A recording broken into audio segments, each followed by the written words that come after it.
আমি যখনই সময় পাই তখনই বাবার কাছে আসি। আজ যেন বাবার মন্দিরটা একটা অপূর্ব সুন্দর লাগছিল, আর বাবাকেও। সবাই যখন বাবার মাথায় জল ঢালছিল, আমি বলতে পারবো না সে এক অনুভূতির কথা। মানে এত সুন্দর ফিল হচ্ছিল নিজের ভিতরটা। তো আমি আমার মেয়েকে, তিথিকেও আজ জল ঢালিয়েছি। তো ওকে বলে বলে দিতে হচ্ছিল এইভাবে এইভাবে করতে হয়, এইভাবে করতে নেই।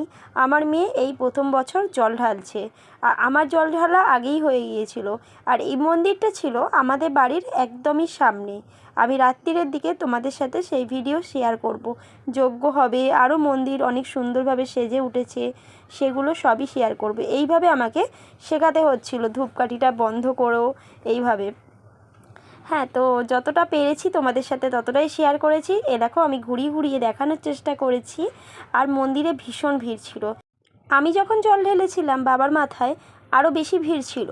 তো আমার মেয়ে কিছু আমাকে ফটো তুলে দিয়েছে, সেগুলো আমি তোমাদের সাথে শেয়ার করছি। আশা করছি তোমাদের ভালো লাগবে।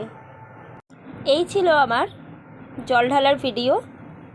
আমি শুধুমাত্র ফটোগুলো তিথিকে তুলতে বলেছিলাম এই কারণেই যে আমি যাতে তোমাদের সাথে শেয়ার করতে পারি। আর তোমরা আমাকে এতটা ভালোবাসছো, তোমাদের সাথে এই ফটোগুলো শেয়ার না করলে একদমই হতো না। আমার মেয়ে জল ঢালছে।